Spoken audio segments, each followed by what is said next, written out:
واسأل القرية التي كنا فيها والعير التي أقبلنا فيها وإنا لصادقون قال بل سولت لكم أنفسكم أمرا فصبر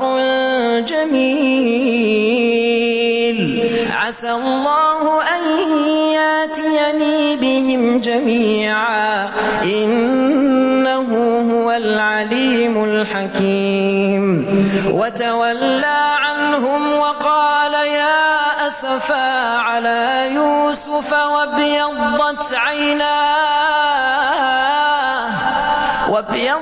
عيناه من الحزن فهو كظيم قالوا تالله تفتأ تذكر يوسف حتى تكون حرضا أو تكون من الهالكين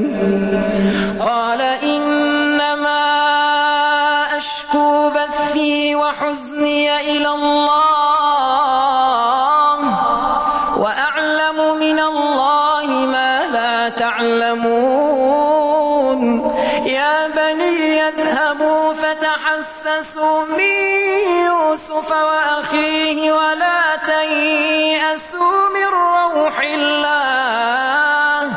إنه لا ييأس من روح الله إلا القوم الكافرون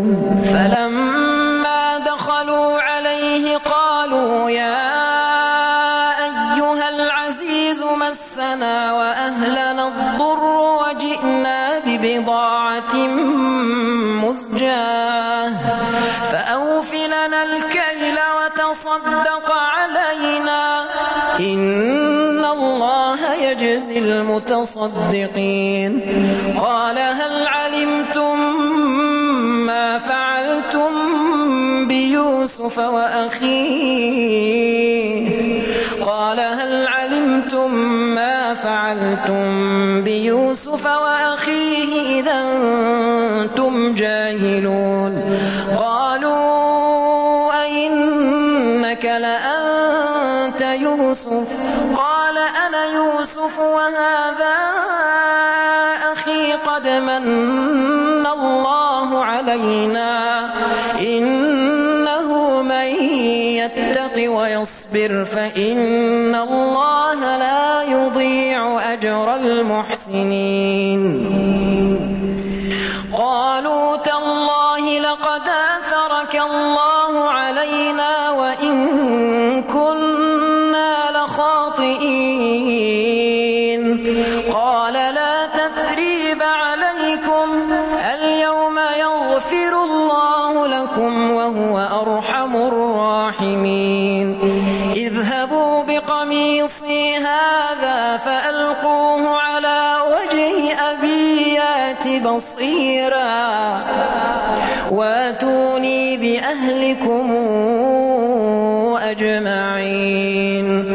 ولما فصلت العير قال أبوهم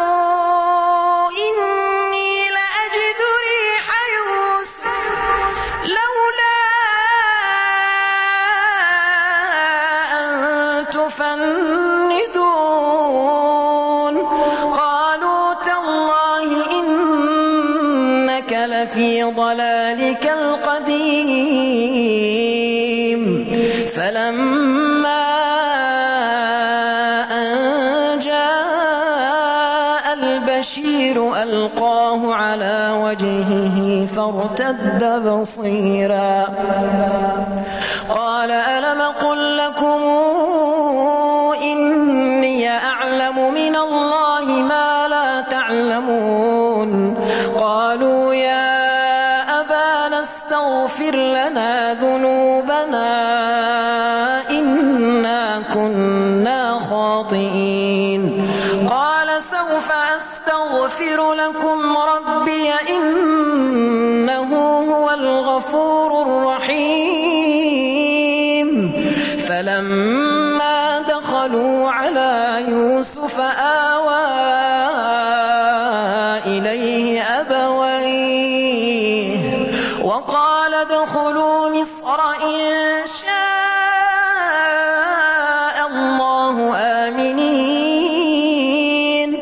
ورفع أبويه على العرش وخروا له سجدا وقال يا أبتي هذا تاويل رؤياي من قبل قد جعلها ربي حقا